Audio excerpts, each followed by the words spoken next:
안녕하십니까. 신의 한수의 신혜식입니다.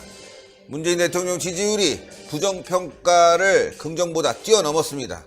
데드크로스가 왔다는 얘기죠. 한마디로 이제 갈 일만 남았다. 집으로 갈 일만 남았다. 아니죠. 깜빵으로 갈 일만 남은 것 같습니다. 이와 관련해서 애국순찰팀 황경구 단장 모셨습니다.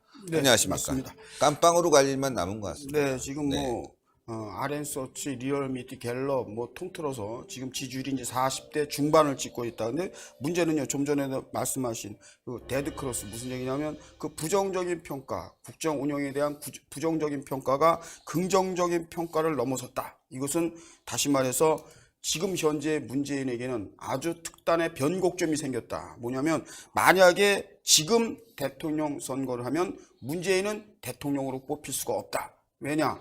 지금 부정적인 평가가 과반수를 넘어섰다는 겁니다. 그러니까 우리가 합리적으로 추론해 볼 때 지금 만약에 하나 다시 한번 국민의 심판을 받는다면 과거와 같은 그러한 지지율, 그러한 투표율은 상상도 할 수 없다.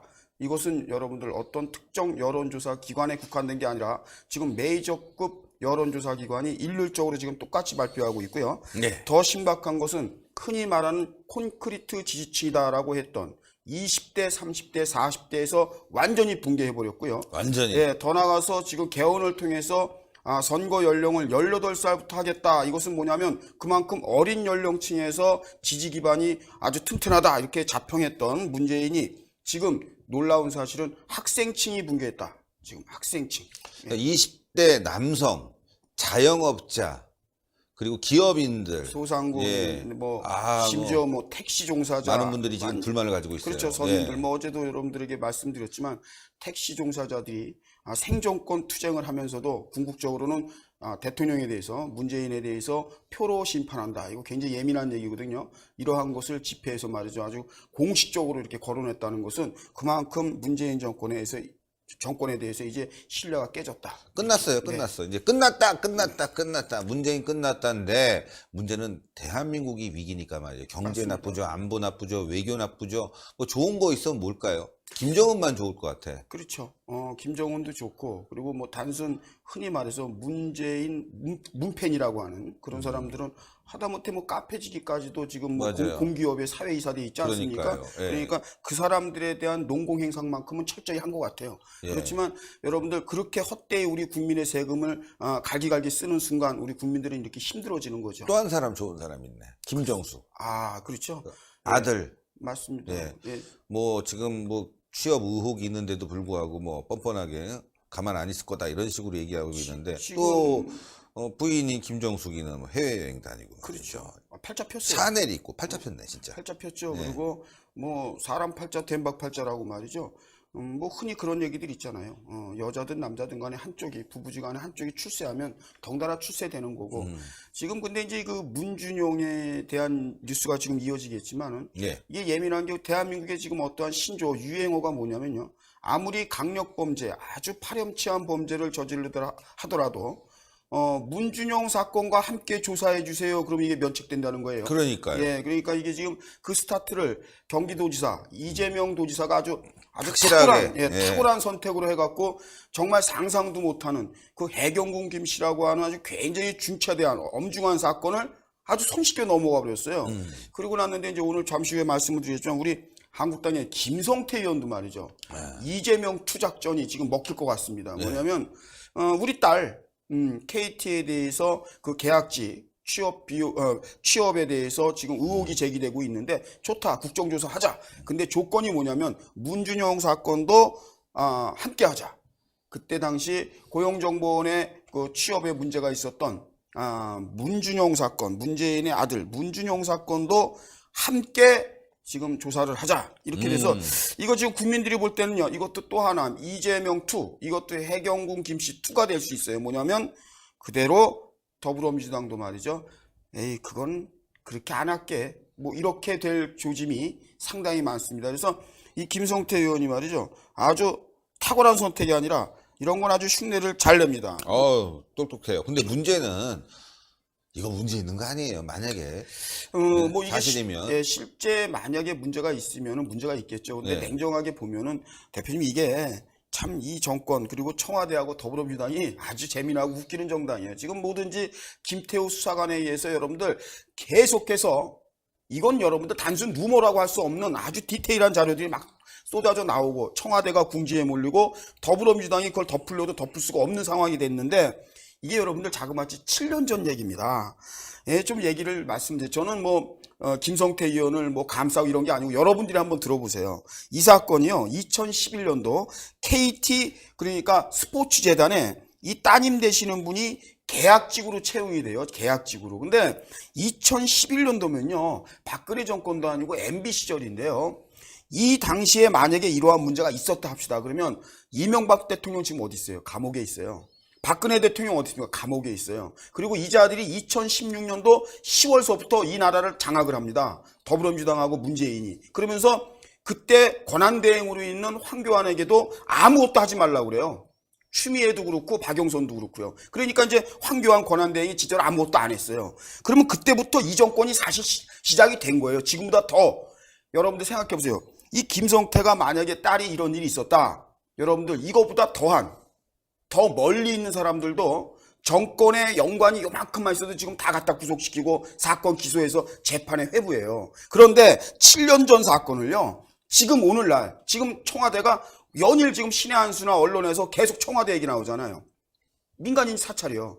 그리고 지금 더불어민주당은 어떻습니까? 이재명, 은수미, 김경수 난리가 났죠. 그런데 지금 기껏 꺼내는 카드가 미꾸라지 일탈행위다. 그리고 범죄 혐의가 있는 범죄자가 자기의 죄를 덮으려고 하는 짓이다. 이렇게 애리둥절하게 말이죠. 팩트를 얘기하지 않고 두리뭉실하게 넘어가려고 하다가 너무 이 나오는 문건 내용들이 예민하고 강해지다 보니까 뜻하지 않게 반격을 쓴다는 게 김성태 딸 얘기인데요. 이게 2011년도 얘기입니다. 근데 저는요, 김성태 딸이든 누구 딸이든 조사해야죠. 당연히 문제가 있으면 해야죠. 조사해야죠. 이게 이제 조사하고 또 하나는 국민들이 보는 시간은 이거 지금 문준용 간다는 거 아니에요. 그렇죠. 함께 해야죠. 당연히 해야죠. 이게 문준용 얘기는요. 이재명이 이제 쥐고 있어요. 이재명도 쥐고 있고 우리 야권에서도 쥐고 있고 심지어 신의 한수 자료를 우리가 발표 안 해서 그렇지 신의 한수 있는 자료 뒤져봐도 문준용한테 여러 가지 하나만 얘기할게요. 최근에 그 하태경 바른미래당 그 대표가 바른미래당 의원이요. 이거 행정소송 내가지고요. 문건 공개하라고 나왔어요. 그러니까. 거기 열어보면 어떤 게 있냐면 노동부가 이 감사 내용 결과 있어요. 이거 문제 있으니까 확인하라는 내용이 들어가 있습니다. 이게 여러분들 나오게 되면 문준용 사건은요. 공소시효하고 상관없이 이거는 다시 재정신청해서 이거 조사가 돼야 되는 사건이거든요. 그렇죠. 그렇기 때문에 이것이 김성태가 이걸 가지고 딜을 한다 이런 것보다는 지금 말씀하신 김성태 딸한테 문제가 있으면 함께 해야죠. 그런데 그런다고 해서 청와대나 더불어민주당이 김성태라는 사람 하나를 놓고서는 자기 자신들에게 지금 문제 의혹 제기되는 거 이런 거 김태우 수사관의 폭로 문건 이거를 덮을 수 있다는 거는 가당치도 않은 얘기고요. 그리고 김성태 그 막판에 말이죠. 그건 꼴보기 싫어요.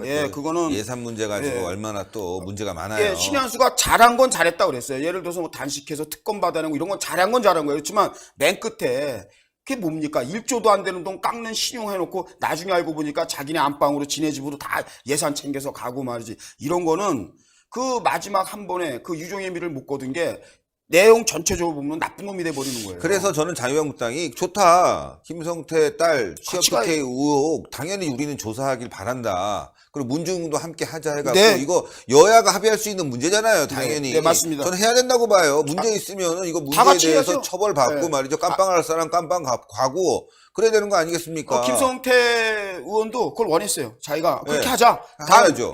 문준용 그 아들도 함께 하자.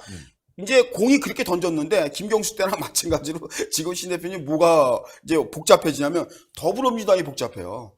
문재인은 자기 아들에 대해서 말 안 해요. 왜? 설마 더불어민주당이 내 아들을 어떻게 한다 이런 게 있겠죠. 근데 민주당이 지금 곤혹스러운 거예요. 그리고 이 홍영표가 아주 또 한 번 뒤통수를 쳤어요. 이번에 뭐냐면 김성태하고 말이죠. 예산심의 이거 추진하는 과정에 이것이 꼬마 여당들도 잘 얘기가 안 되고 그리고 그 당시에 그 슈퍼 예산에 대해서 국민들이 아주 부정적으로 보는 시각일 때 이 고용승계, 이 채용 비리에 대한 국정조사가 암암리기 딜이 돼서 얘가 끝난 거예요. 그런데 지금 예산 심의안은 다 끝났어요. 그런데 이제 와서 우리 한국당의 원내대표가 김성태에서 나경원으로 바뀐 그 틈을 타갖고 지금 김성태가 나오니까 홍영표가 뭐라고 지금 말을 바꾸냐면요. 채용 비리에 대한 성역 없이 수사, 국정조사 얘기를 빼버리고요. 국정조사라는 이 워딩을 빼버려요. 홍영표가 은근슬쩍. 이제 김성태는 갔다 이거예요, 집에. 그러니까 채용 비리 성역 없이 수사를 하자는 취지였다. 그런데 여러분들 이거 속으면 안 돼요. 수사라는 것은요, 이 홍영표가 얘기하는 것은 국감 국정조사 없이 검찰 수사를 얘기하는 거예요. 이건 절대 용납하면 안 됩니다. 왜냐하면 검찰 수사로는요, 이 서울교통공사의 고용승계에 대한 채용 비리 밝혀낼 수도 없고요. 문중용 건은 벌써 검찰에서 끝났고요. 그리고 지금 얘기가 또 나오고 있는 김태우 수사관의 폭로 물건도 검찰이 해갖고는 밝혀질 게 아무것도 없습니다. 예. 다만 이제 손혜원 의원이 나 같으면 털고 가겠다. 예. 국정조사 받아들이자 이렇게 주장을 하고 있는 걸 봐서 당연히 민주당도 해야죠. 이거 언제까지 발목 잡힐 거야? 내분이 있대요. 예. 문재인은 아니라고 하는데 이거 발목 잡히지 말고 그냥 털고 가자 이렇게 하는 주장이 있고 한쪽에서는 안 된다 너무 나갔다 이렇게 하는 주장이 있는 거 봐서는 이거 제가 봤을 때는 이거 완전히 마탱이 간 취업 비리 의혹이 있다. 충분히 있다. 그래서 있어요. 분명히 있어요. 예, 그래서 하여튼 김성태가 됐든 또 다른 누가 됐든 문제는 뭐냐면 우리는 대통령의 아들 문준용에 대해서 왜 이 문준용이 중요하냐면요, 여러분들. 이거 의혹 제기했다가 역으로 당한 분들이 꽤 많아요. 꽤 많아요. 조사받고 네, 벌금 벌금 당한 나왔어요. 사람들 많아요. 그리고 명예훼손이 적용돼갖고 벌금 액수가 작지 않은 지금 한두 명도 아니에요. 이거에 오히려 말이죠. 이 아들이 역으로 대통령의 아들이라는 사람이 우리 국민을 상대로 고소고발을 했지 않습니까? 그러니까 이건 굉장히 국민 정서에도 굉장히 예민한 사건입니다. 만약 하나 이게 문준용이 말이죠. 노동부에서 지적한 대로 이게 문제가 있는 거였다. 고용정보원 취업이 12월 달에 그렇다라고 한다면 이것은 2017년도 이후에 이루어졌던 이 문준용에 관련된 명예훼손이라든가 등등의 얘기가 이게 문제가 많아지는 거예요. 그 재판이요. 그렇죠. 그 재판이 뒤집어질 수 있는 내용들이 많아요. 그래서 이거는 굉장히 예민한 거다. 그래서 이거는 꼭 밝혀야 된다라고 생각을 하고요. 지금 김태우 수사관에 대한 아주 이 속보가 여러분들 지금 막 쏟아지고 나오고 있는데요. 하나 놀라운 얘기는요. 이 드루킹 특검을 지금은 이제 허위범 특검이 맡아서 이제 특검장으로서 특검을 이끌어왔고 지금 현재 기소에 의해서 재판을 하고 있는데 그 당시에 말이죠. 김태우 수사관이 한 얘기 중에 이 감찰 활동 영역에 드루킹 특검의 예상자, 그러니까 여러분들 변협이 이걸 추천했지 않습니까? 3명, 5명 추천을 하는데 이 추천 인사들에 대한 감찰 활동을 지시받았다. 와, 굉장히 놀라운 일이죠. 큰일인데요, 이거. 이거는 보통 일이 아니죠. 여론 조작을 통해서 민주주의를 파괴한 행위인데 특검에 대해서도 네. 예상자들 감찰을 했다. 그렇죠. 이거는 뭐 독재 정권 이상의 아주 악질 정권이라는 얘기인데요. 이거는 뭐 군사 독재 아니면 그 어떤 독재에서도 있을 수 없는 일인데 이게요. 여러분들 지금 현재 허위범 특검이 지금 특검을 맡아서 진행을 하고 지금 재판까지 허위범 특검이 직접 나와서 추정해서 이 재판을 이끌어가고 있고요. 여러 가지 또 여러분들 그 당시 그 특검팀의 그 수사관들, 검사들 이런 특검보 2명의 경우에는 지금 뭐 다 그냥 본업으로 변호사로 좀 되돌아가고 사실상 이 허위범 특검 그러니까 김경수 게이트 특검들은요 동력을 많이 잃었어요. 인적으로도 인력적으로도 그렇고 그러다 보니까 이례적으로 허위범 특검이 직접 재판에 나와서 검찰 측의 이 활동을 하고 있는 이러한 현상까지 지금 이례적으로 벌어지고 있을 정도로 지금 오히려 무소불위의 권력에 대해서 특검 활동하는 것을 변호사들이 과거에는 영예롭게 생각했거든요. 그런데 지금은 기피하잖아요. 서로 안 하려고 그러고. 이거를 들여다보니까 여러분들 깜짝 놀랄 정도로 이러한 일들이 벌어졌다는 거예요. 뭐냐면 드루킹 이 특검 예상자들, 특검의 예상자들을 감찰 지시에 의해서 감찰 활동을 했다. 그러니까 뭐 그 당시 허위범 특검 외에 허위범 특검도 했겠죠. 그 후보로 지명됐던 하마평에 올랐던 특검 대상자들, 예상자들, 뭐 이런 사람들, 변협에서 추천한 사람이든 아니든 이러한 사람들에 대한 각 개인의 신상 등등 감찰 행위가 있었다. 이야, 그러니까 이인걸 반장, 그러니까 특감 반장이 윗선의 지시다라고 하면서 지시, 이제 예. 지시를 한 건데 그 전달한 윗선이 누구냐는 거예요. 그러니까- 예, 조국이에요, 문재인이에요, 도대체. 그러니까 그 윗선이 분명한 것은 임종석이에요. 조국까지는 무조건 가고 임종석까지도 무조건 간다고 봐야 돼요. 문재인도 알고 있던 거 아니에요? 그건 이제 우리가 수사를 통해서 해야 되지만 왜냐하면 이것은 아우. 팩트는 이렇습니다. 문재인 완전히 깜빵 갈 것 같은데 이거 뭐 다 깜빵 가야지. 박근혜 정부와 비교한다면 무조건 깜빵 가야 되는 건 너무나 당연한 건데 너무 악질적인 건 말이죠. 이게 내용을 들여다보면은 평판 조사를 수집시켰다. 그리고 한두 명도 아니고 10명이에요. 맞아요. 이야, 이거 뭐 굉장히 악질적인, 그러니까- 반민주적이고 이건 뭐 독재적이고 어우 뭐 뭘 무슨 말을 갖다 붙여야 되지 이거 막 욕이 나오려고 그러는데. 그러니까 이거는요 총체적으로 권력 비리, 권력형 비리 이렇게 그렇죠. 아주 총체적으로 딱 볼 수가 있는 것이 여러분들 지금 특감반장 이인걸이라는 분은 실제 그 구조상 보면은요 사실상 말단이에요. 그 위에 반부패 비서관실이 있고요. 더 위에 조국 민정수석실이 있고요. 그 더 위에 비서실장이 있는 겁니다. 그렇다고 한다면 지금 이러한 것 더 예민했던 거 참여정부 시절의 주요 인사들에 대한 동향 파악 이거와 함께 지금 여러분들 10여 명이라는 것은 변협에서 변호사협회에서 특검 인사로다가 추천하는 뭐 3명에서 5명 외에 또 자체적으로 대통령이 거부권 행사를 할 수 있거든요. 네. 그런 거를 다 견주어 가지고 자기들한테 유리한 변호사를 알아봤던 겁니다. 그렇죠. 예, 그래서 우리한테 가장 호혜적이고 우호적인 변호사가 누굴까? 이 사람이 특검을 맡아서 한다면 별 이상 없이 김경수는 살아 돌아올 수 있다. 이런 주판을 계산기를 돌렸던 겁니다. 이것이 이제 폭로된 거예요. 이건 그러니까 나중에 이제 국회에서 추천해서 올라오게 되면 그렇죠. 그 중에서 한 명을 뽑아야 그렇죠. 되니까 미리 알아본 거 아니에요. 그렇죠. 그러니까 민주당하고 조율을 하죠. 개인적인 사찰을 한 건데 그렇죠. 이거야말로 진짜 악질적인 행위죠. 이게 얼마나 악질적인 행위입니까? 반민족으로 여론을 조작하기 위해서 댓글을 조작하고 말이죠. 거기에 많은 사람들이 동원되고 심지어 그것 때문에 나중에 뭐 인사 추천 얘기까지 나오면서 문제가 돼갖고 이 상황으로 온 거 아니겠습니까? 그렇죠. 드루킹도 왜 김경수가 나를 배신했냐고 하면서 이제 나중에 평창 동계올림픽 때 여론 조작하다가 서로 싸워서 추미애가 고소한 사건이 여기까지 온 거 아니에요? 그렇죠. 이게 여러분들 이 여론 조작 드루킹 경공모 범죄 조직은 계속해서 재판 과정에서 직접적으로 문재인 정권의 문재인 대통령한테 바로 타깃이 가요. 네. 지금 2건이나 나왔어요. 뭐냐면 예를 들어 그 경공모라는 것을 이 조직을 문재인 대통령도 알고 있었다, 안다, 보고했다라고 하는 김경수의 말이 있었다라고 경공모 회원들이 재판에서 얘기를 해요. 예. 그러니까 이게 문재인이 알았다는 얘기 아닙니까? 심지어 말이죠. 문재인에게 뭘 보고했다, 김경수를 통해서 뭐 이런 얘기. 그것이 여러분들이 잘 알고 있는 그 드루킹, 김동원이가 제작한 그 경제보고서라는 것을 만들었는데 이것이 문재인한테까지도 갔다. 김경수는 물론 전달 안 했다고 하지만 근데 지금 이 나라에 흘러들여간 예를 들어서 파주 신도시가 생기고 막 이런 모양을 보면 그 드루킹이 만들었던 경제보고서가 우연의 일치지만 지금 그대로 되는 거 아니겠습니까? 그뿐만이 아니라 기업과 관련돼서 뭐 삼성 M&A, 대기업들 어떻게 예, M&A 기업, 하겠다. 예. 다 맞고 말이죠. 철도도 맞고 말이죠. 와, 도로, 이거 철도, 아주 예. 그냥 개성공단 확장 뭐 다 크게 맞아요. 일을 벌였는데 나중엔 우린 모른다. 아무것도 아니다. 여론 조작은 관심 없었다. 댓글에 대한 선풀 달기 운동이었다. 아주 뭐 지금 김태우 수사관 얘기 등등 포함해서 청와대는요. 의혹 제기하면 다 거짓말이다. 아니다. 우리한테는 뭐 민간인 사찰 DNA가 없다.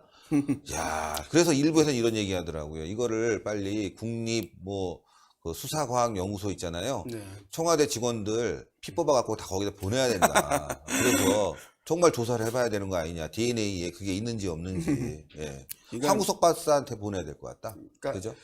이게 궁색한 변명이죠. 쓰레기 변명할 DNA가 게- 나오는 거 아니야? 변명할 게 없으니까 거짓말 DNA, 거짓말 유전자가 나오겠죠. 거짓말 예, 유전자. 선천적 거짓말 증후군 뭐 이런 예, 그런 바이러스 그렇지. 그런 거짓말 바이러스균이 나올 수 있겠죠. 맞아요, 왜냐하면 맞아요. 입만 열면 거짓말이니까. 입만 열면 예, 거짓말이야. 이 거짓말 잘하는 것도 잔머리를 잘 굴리는 거라고 하는데 보니까 이게 숨 쉬는 것 빼고 다 거짓말인 사람도 있어요. 그런데 이 문재인 씨 같은 경우에는 대선 전서부터 말이죠. 홍준표 대표가 여러분들 그 하드보드인가요? 거기다 아주 적어 갖고 오셨어요.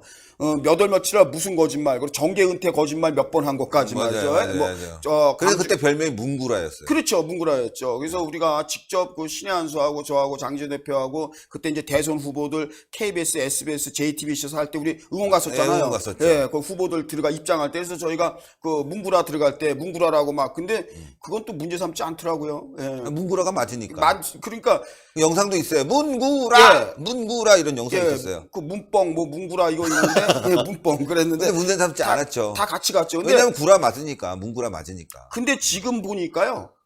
우리가 그 당시 한 게 다 맞아요. 다 맞아요. 문구라, 문뻥 이거 다 맞았어요. 네. 예, 그때 당시에는 뭐 우리한테 과하다, 뭐하다, 뭐 얘기들 하고 그 촛불 혁명이라고 거짓말하면서 막 그랬는데 그 촛불 혁명 자체가 촛불 구라예요. 촛불 구라. 지금 밝혀지고 있잖아요. 그러니까 여러분들 지금 이 정권의 DNA는 거짓말 DNA다. 계속해서 그래요. 그리고 그 희한한 게 청와대라는 그 집구석만 들어가면 다 그 DNA가 옵나 봐요. 다 거짓말이에요. 홍영찬이 봐요.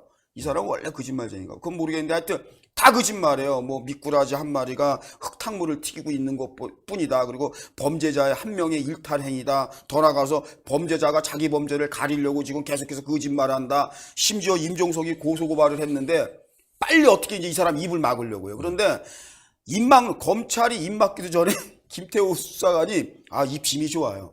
연일 터뜨려요. 연일 터뜨려요. 빵빵 터뜨려요. 예, 연일. 다 폭로하고 할 거다. 뭐 이런 얘기예요. 네. 그러니까요.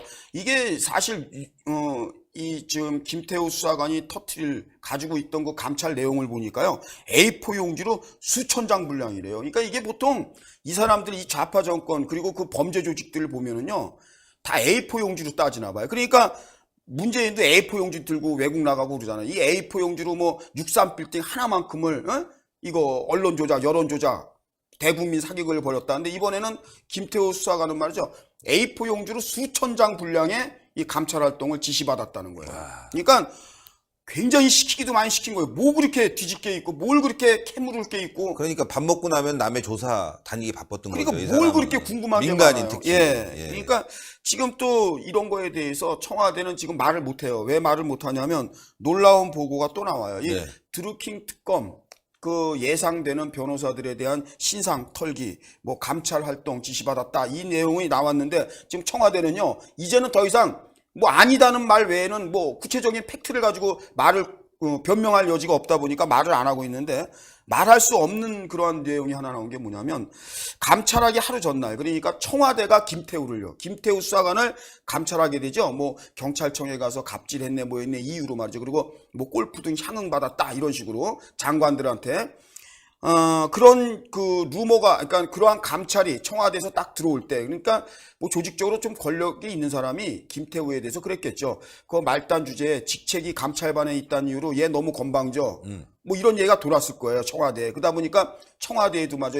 우리 장관들도, 과기부 장관이나 이런 장관들도 흔히 말하는 조국 라인이나 임종석 라인들은 다 가지고 있는 사람들이거든요. 그러니까 너무 보다 김태우 눈 뜨고 못 봐주겠네 뭐 이런 얘기가 같겠죠. 감찰이 바로 들어갑니다. 들어가는 그 하루 전날 어떠한 일이 있었냐면 김태우를 그 이인걸 특감반장이 부릅니다. 불러서 너 내가 보는 데서 텔레그램 다 지워 이렇게 된 겁니다. 그런데 그 텔레그램에 들어있던 그 문자로 지시받은 내용 숫자를 지금 김태우 수사관이 말하는 A4 용지로 수천 장이랍니다. 그것을 내가 보는 데서 지우라고 그럴 때 이 김태우는 단순 그냥 자기 개인의 그런 뭐 어떠한 게 있어서 그걸 문제 삼거나 외부로 노출되는 게 두려워서 그냥 문제될까봐 단순하게 지우라서 지운 것이다 생각했는데 지금 돌이켜보니까 이거는 철저하게 계획하에 흔적을 없애려고 지우라고 그랬구나 라고 김태우 수사관이 지금 또 핵심적인 이제 그 폭로를 또 한 겁니다. 근데 이 당시에 말이죠. 여러분들 텔레그램 그러면 우리 한국에는 카카오톡이나 카톡이나 또는 뭐 문자 메시지 이런 게 있습니다. 이런 것은요. 여러분들 참고로 나중에 복원이 가능해요. 복원이 가능해요. 근데 이 텔레그램은 대한민국 게 아닙니다. 이건 미국 방식입니다. 그리고 텔레그램은 이 보안 단계가 카톡이나 문자보다 훨씬 상위 단계예요. 그래서 이 텔레그램은 일정 기간 이틀 후에 자동으로 지워지게 할 수도 있고요. 또는 이게 자동으로 소멸되면 복원이 안 되는 거예요. 텔레그램은. 그렇기 때문에 이 텔레그램 이 방식을 이용했다는 것은 보통 범죄나 테러 조직들이 많이 사용한답니다. 예. 그래서 범죄 조직 경공부도 텔레그램을 사용했죠. 텔레그램을 예. 사용했죠. 그러니까 범죄 조직들이 많이 쓰는 것을 청와대의 특감반에서 쓴 거예요. 그러니까 이게 뭔가 떳떳하지 못한 거예요. 정상적인 수사관은 그 자료를 또 갖고 있다고 합니까? 그래도 그렇죠. 지웠는데도 그렇죠. 그러니까 이게 지금 그 김태우는 사실상의 그 자기가 가지고 있는 내용들을요, 자기 머릿속에 기억하고 팩트를 날짜까지 다 기억하는 것도 있어요. 뭐 예를 들자면은 뭐 장모 씨가 우윤군에게 역삼동 무슨 주점에서 2번에 걸쳐서 1,000만 원을 줬다. 주고받았다. 이런 것들은 어디에 적어놓은 것도 있겠지만 이제 뇌 속에 다 들어와 있는 거죠. 날짜까지 일목요연하게. 그런데 지금 이러한 거, 이런 거는 어디다 적어놓은 내용은 아니겠죠. 왜냐하면 하루 전날 불려 들어가서 너 내 앞에서 지금 다 지워 이런 거니까. 예, 그런데 지금 돌이켜 생각해보니까 1년에 지금 사태를 쭉 보니까 김태우 수사관이 볼 때 이것은 미리 사전에 계획이 된 거구나. 흔적을 없애기 위해서 나의 텔레그램을 다 지우라고 이인걸 반장이 얘기한 거구나. 예. 이 부분을 지금 폭로한 겁니다. 그래서 내용 복구가 굉장히 어렵다. 텔레그램. 그리고 정상적으로 청와대는 아주 투명하게 감찰 업무의 일환이라고 하면서 왜 텔레그램을 썼느냐. 굳이. 카톡을 쓸 수도 있고 편한 문자도 쓸 수 있는데 그 일정 기간 소멸되고 자동 복구가 안 되는 그런 프로그램을 굳이 쓴 이유가 뭐냐. 그리고 텔레그램 방으로 불렀으면 그걸 가지고 오라고 그래서 김태우를 불렀는데 왜 굳이 하루 전날 자기네 청와대가 김태우를 감찰하는 하루 전날 그것도 반장이 불러서 내 눈앞에서 다 지우라고 그 강행을 시켰느냐. 이렇게 문제가 되는 그렇죠. 거죠. 네. 고의적인데요. 그렇죠. 네, 그래서 뭔가 증거를 지우려고 했고 인멸하려고 했고 말이죠. 그렇죠. 네. 그러니까 이제 이 부분에 대해서 김태우 씨가 이런 얘기를 터뜨린 이유는 뭐냐면 그만큼 청와대는 명분이 없고 뭔가 감추려고 했던 것이 있었다는 걸 폭로하는 거예요. 그러나 뭐 서류는 남아있지 않겠어요. 증거 자료는 있겠죠. 수사관이 예. 수사하면서 예, 남겼던 문건이라는 건 문건은 있죠. 다 예, 있으니까 예. 또 보고된 것도 좀 사진을 찍어서 자유한국당이 지금 발표한 걸 보면은 뭐 안에 들어가서 직접 찍었다는 거 아니에요. 그렇죠. 예, 자기가 아마 이 사람이 지금 나중에는 이게 문제가 될 것 같다. 자신의 활동이라든가 그리고 이건 사회 공익 차원에서 제보해야 되겠다 이렇게 생각한 것 같아요. 김태우 수사관이. 그렇죠. 그러니까 이제 이런 거예요. 김태우 수사관은 추가 문건을 또 폭로할 게 있다라고 얘기하면서도 청와대가 말이죠. 만약에 지금 신 대표가 문제 제기하는 어떠한 증거가 문건으로 남아있는 게 만약에 없다라고 한다면 조국 수석이 말이죠. 3-4건에 대해서 보고 받았다. 이것도 저렇게 인정할 리가 없다고요. 그러니까. 이거는 문건으로 증거 있는 거. 예를 들어서 그 비트코인, 가상화폐 관련 동향 파악, 주요 인사들 이런 것들은 문건이 있는 거예요. 그러니까 모른다, 없다라고 말하기에 이제 궁색하죠. 없죠. 그럴 만한 명분이. 그러다 보니까 인정하는 것이 자그마치 여러분들 104개의 문건인데 그중에서 달랑 청와대가 인정한 게 3건이라는 거예요. 104건인데. 104건인데. 네, 104건. 아이고, 뭐, 완전히 이거, 일파만파 일이 커질 거고요. 이거로 인해서 문재인 정권은 무너지고 모두 다 깜빵하게 생겼다라는 게 뭐 아주 기정사실화 되고 있어요. 박근혜 정부를 보게 되면 문재인 정부야말로 깜빵 가야 되고, 지금 박근혜 정부가 34년인가요? 그렇다면 그렇죠. 문재인은 한 100년 이상은 살아야 될 그런 상황 아닌가 싶어요. 솔직히 아주 객관적으로 얘기해서 지금 박근혜 정권에 적용한, 그러니까 여러분들 우병우 수석 그 주변을 다 적용한, 그리고 과거에 다 국정원장들 포함 그 당시 국정원 차장 뭐 이렇게 다 지금 뭐 댓글 조작, 뭐 여론 공작, 또 지금 뭐 그 민간인 사찰 이런 거로 다 들어가 있잖아요. 그 엄중한 잣대를 비교하면은 지금 청와대에 있는 사람들은 다 감방 가서 진역을 살아도 그 진역이 모자라요. 자기네 아들, 딸까지 합해야 어떻게 이게 100몇 건이니까 한 건에 보통 한 2년으로 잡으면 200년에서 300년 다 들어가도 안 돼요. 예. 저 사람들, 사형시키는 게 낫지 않을까 싶어요. 예, 다 들어가도 안 돼요. 그래서 지금 이 사람들은 별것도 아니다. 뭐 이것은 정치 공세다 뭐 하는데 정치 공세가 됐든 공작이 되었든 분명한 것은 과거 정권에 적용한 그대로 더도 덜도 말고요. 그대로 문재인 정권에 적용하면 일단 문재인은 말이죠. 하야를 발표해야 됩니다. 그렇죠. 하야죠. 네. 하야하고 예, 조사받고 왜냐면, 깜빵 가고. 권한대행으로 하게 되면은 지금 문재인 정권은요. 그 당시에 우리는 황교안이라도 있었는데 지금 문재인 정권에는 권한대행 시킬 사람도 없어요. 권한대행 시킬 사람도 없다고. 그렇다 해서 뭐 권한대행을 김재동이 시킬 수는 없잖아요. 그러니까 우리가 볼 때는 그냥 하야하고 김재동이 시키면 그래도 웃기기라도 좀 할 것 같아요. 글쎄요. 웃기잖아요. 웃기죠. 첫째, 기분 나쁘게 웃겨. 오늘 밤 김제동을 청와대에서 찍으니까 그 자체가 웃기는 거예요. 그 자체가 웃기죠, 뭐. 예. 예, 그렇잖아요. KBS에서 찍던 것을 자기가 권한대행돼 갖고 청와대에다 말이죠. 춘추관에다가 스튜디오를 꾸며갖고 오늘 밤 김제동을 합니다. 뭐 이렇게 하면 이거 아주 골 때리죠. 예, 권한대행이. 웃자고 한 얘기고요. 맞아요. 그만큼 심각한 예, 얘기입니다. 지금. 정말 네. 여러분들 너무 어처구니가 없어서 저희가 조크를 한 건데 이 정권이 말이죠. 이 정도로 이 설명이 불가해요. 설명이 불가합니다. 그래서 여러분들 지금 계속해서 김태우 수사관 관련한 이 폭로 문건들이 차고 넘치게 지금 쏟아져 나오는데 그 어떠한 거 하나도 속 시원하게 국민들에게 충족시켜 주질 못하기 때문에 이 정권도 지금 멘붕일 거예요. 뭘 어떻게 설명을 해야 될지도 모르고 더불어민주당은요. 함께 더불어서 지금 이자들이 늘 얘기했던 적폐가 지금 현재 진행형이라니까요. 과거 정권에 대한 적폐를 찾는 게 아니라 이번 정권은요. 현재 적폐가 진행되고 있다. 오늘도 적폐고 내일도 적폐고 어제도 적폐였고 이렇게 여러분들이 이해하시면 될 것 같습니다. 아무쪼록 이 김태호 수사관에 관련된 내용은 계속해서 앞으로도 한참 우리 국민들이 이거 밝혀내려면요. 정권을 초월해서 아마 밝혀야 될 거예요. 이거 뭐 한 10년 이상 걸릴 것 같아요. 그렇습니다. 왜냐하면 이제 재판받는 과정에서 또 밝혀야 되니까 이건 뭐 계속 가야죠. 네. 다음은 이재명 관련해서 오랜만에 보도를 해드립니다. 이미 그 이재선 씨 친형 관련해서 강제 입원 시도 건이라든가 여러 가지 또 불법 정치자금 더 나가서 선거법, 공직선거법 위반, 허위사실에 의한 공직선거법 위반 등등 이러한 것으로 인해서 지금 현재 기소가 되어 있는 이재명 경기도지사. 이 경기도지사가 말이죠. 여러분들 지금 해경군 김 씨라는 아주 예민하고 어떻게 보면 아주 가장 중요할 수 있는 치명적일 수 있는 것은 피해 갔는데요. 결국엔 이재명의 일신상에 이 항상 거론이 되었던 그 형 강제 정신병원 강제 입원 시도 이 문제는 결국에 이재명의 발목을 잡았다 그랬는데 그 증거가 나왔습니다.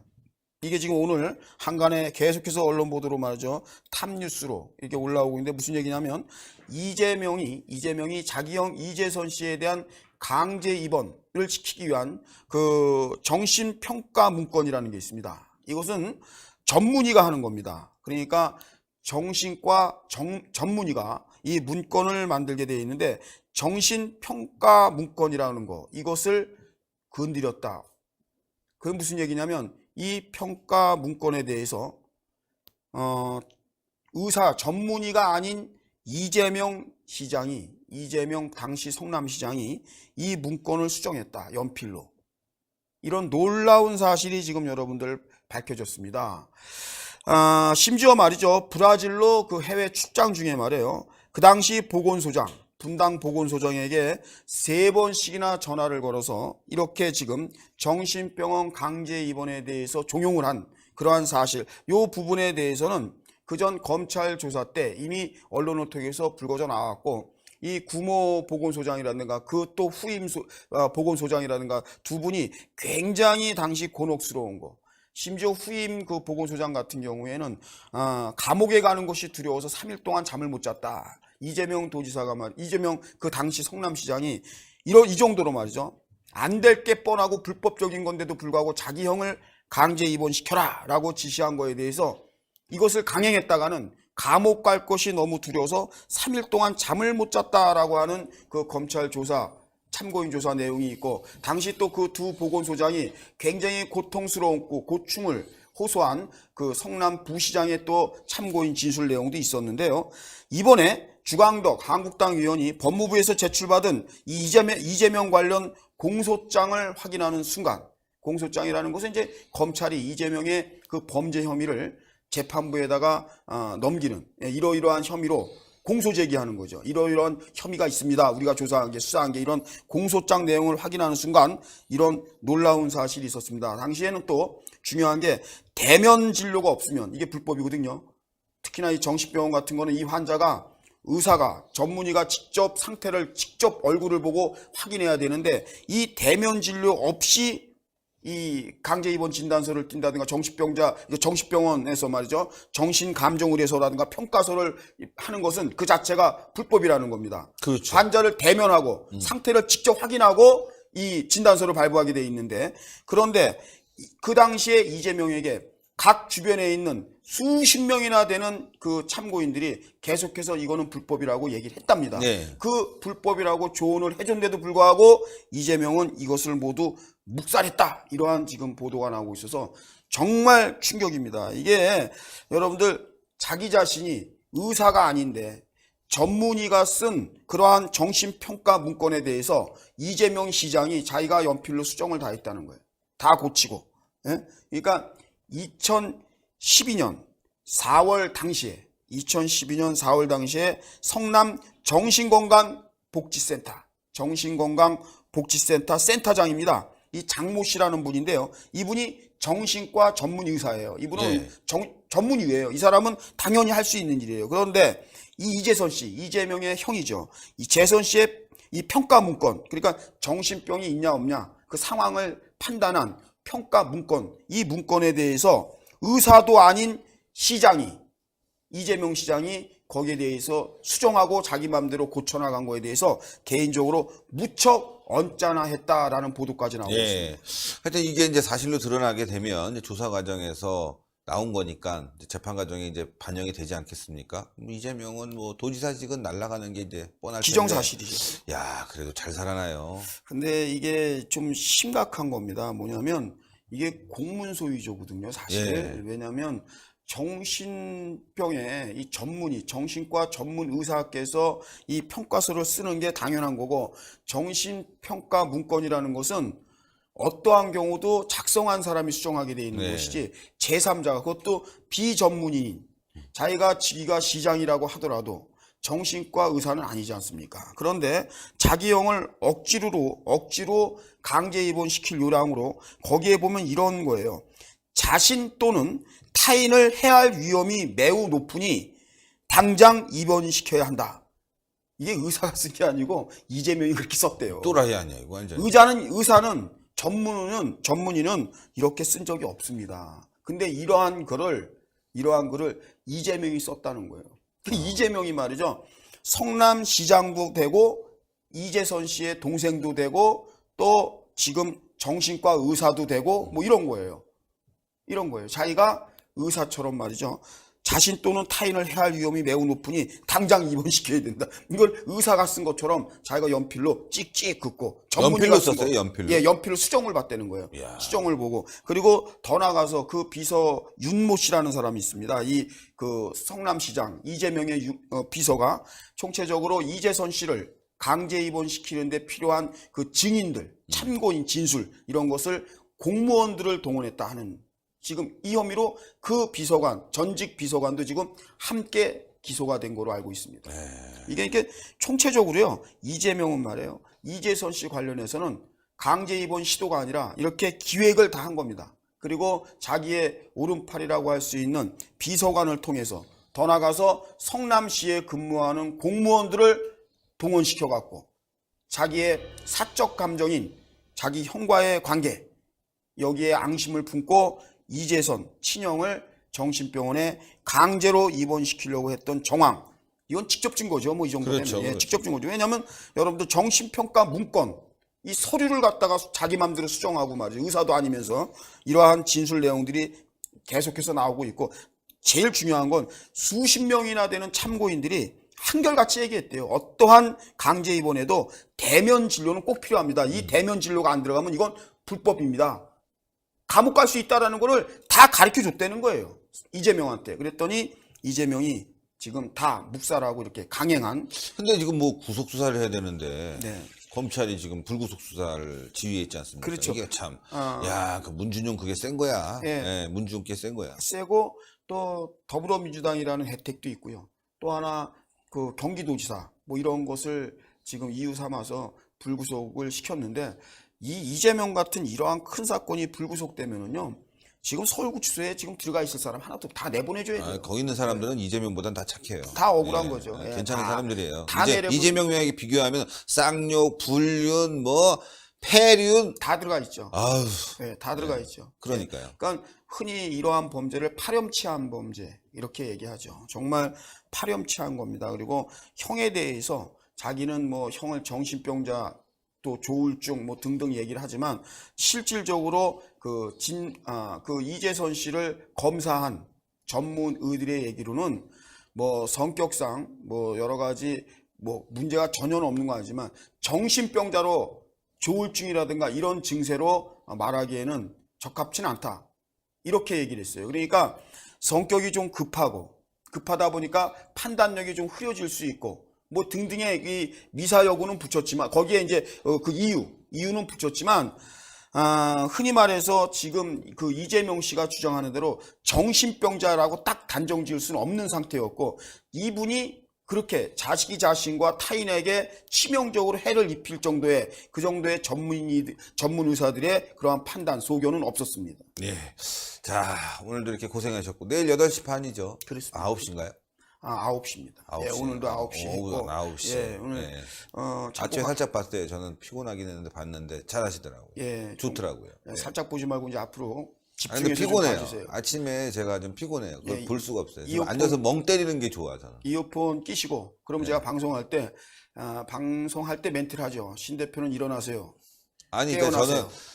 깨어나서 이렇게 멍하니 한 30분 정도 있어요. 왜냐면 뇌를 좀 정비를 해야 돼. 멍하니 30분이면 창고는 본론이 넘어갑니다. 아무튼 멍하니. 예, 관심을 가져주고 굉장히 피곤하겠죠. 신 대표 피곤한데도 그거를 또 이렇게 그 시간에 거의 보는 예가 없는데 제가 알아요. 예, 제가 사생활을 잘 압니다. 근데 어쨌든 틀어놓고 주무신다는 거 그거는 그만큼 관심이죠. 그래서 제 방송에서 여러분들에게 항상 신의 한수, 홍카콜라 그리고 시사창고 제가 딱 얘기하는 게 일단은 정권 재창출할 때까지는 여러분들이 믿거나 말거나 이 세 방송을 통해서 진실을 좀 알아주십사 하고 얘기한 거고요. TV 홍카콜라요. 예, TV 홍카콜라. 예, 참 요즘에 아주 대박이에요. 아주 끝발 좋아요. 신의 한 수를 다음 달이면 뛰어넘을 것 같아요. 아유, 추세가. 그 정도는 아니고. 아니요, 지금 벌써 10만이에요. 뭐 8만 얼마인가? 예, 9만 정도 되는데 예. 아무튼 뭐 경이적이라고 그래요. 예, 아무튼 다음 달이면은 뭐 한 50만 되지 않을까 예, 싶은데. 굉장히 경이적이다. 이거는 뭐 신의 한 수나 저희가 평가하는 게 아니고 각 언론들이 그래요. 뭐 그렇게 험담하고 그렇게 물고 뜯고 그러더니 좀 요즘에 또 좀 잠잠해졌어요. 잠잠해지고 또 어느 모 방송 이런 데서는 그 자체가 홍준표에 대해서 그거는 또 PR해 주는 거라고 말이죠. 네, 뭐 PR 많이 언론은 됐죠. 예, 뭐 PR 언론은 많이 또 됐어요. 그렇게 얘기하는 거예요. 네. 좌파에서. 그런데 하여튼 제가 얘기하지만 워킹 뉴스맨은 맞습니다. 이 홍준표 움직이는 데는 뉴스거리가 나옵니다. 그래서 여러분들 얼마 이번에 서울시 박원순의 서울시가 전두환 대통령의 자택을 방문해 갖고 말이죠. 지방세 밀렸다고 그래 갖고 집안을 그냥 싹싹 개장 뒤져 갖고 말이죠. 또 서울시로 가져갈 건 가져가고요. 남아 있는 냉장고나 이런 가전제품에 대해서는 지들이 갖다가 어떻게 처분 못 하는 거는 망신 주려고 딱지를 다 붙였대요. 참 정말 여러분들 그리고 전두환 대통령님 말이죠. 그 하나 남은 집, 그 전직 대통령이고 구순이 다 돼가는 그런 어른인데 사시는 동안이라도 편하게 살게 하는 것이 도리인데 말이죠. 이 정권이 미친 정권이 아닌다면 어떻게 이럽니까? 그 남아있는 집 하나를 말이죠. 지금 서울지검이 공매 처분시키려고 등록을 시켜버렸어요. 이제 공매 절차에 들어가는 겁니다. 2020년도가 지금 그 기한이라고 하는데요. 참 여러분들 사실 뭐 이런 말씀드리기 뭐하지만 저 추징금 2,200억이 넘어요. 2,205억인데 말이에요. 지금까지 추징금을 내신 게 1,155억인데 하프 50%가 넘어요.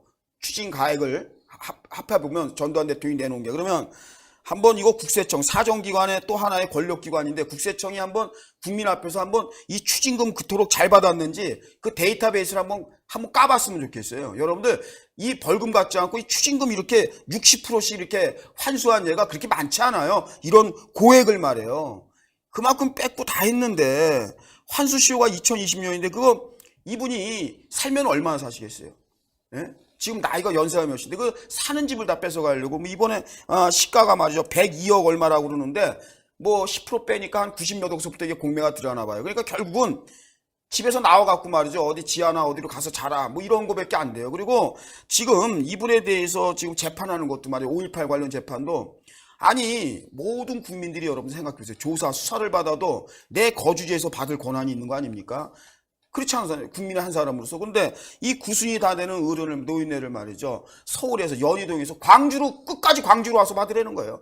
가뜩이나 차도 밀리고 말이죠. 그러는데, 아니, 광주의 판사들 지들이 겨울 나오면 되는데, 여기 어른이고, 서울중앙지검에다, 중앙지법에다가 못 준다는 거예요. 끝까지 광주에서 받겠다는 거예요. 근데 전두환 대통령은 그 광주가 싫으신가 봐요. 가는 순간 북한스러워서 그런 건지 이 노동신문에서 또 광주를 많이 이렇게 치켜 세웠잖아요. 그래서 그런지 이 어르신이 광주는 가기 싫대요. 대한민국 내가 사는 데가 서울이니까 서울중앙지방법원에서 좀 받게 해달라.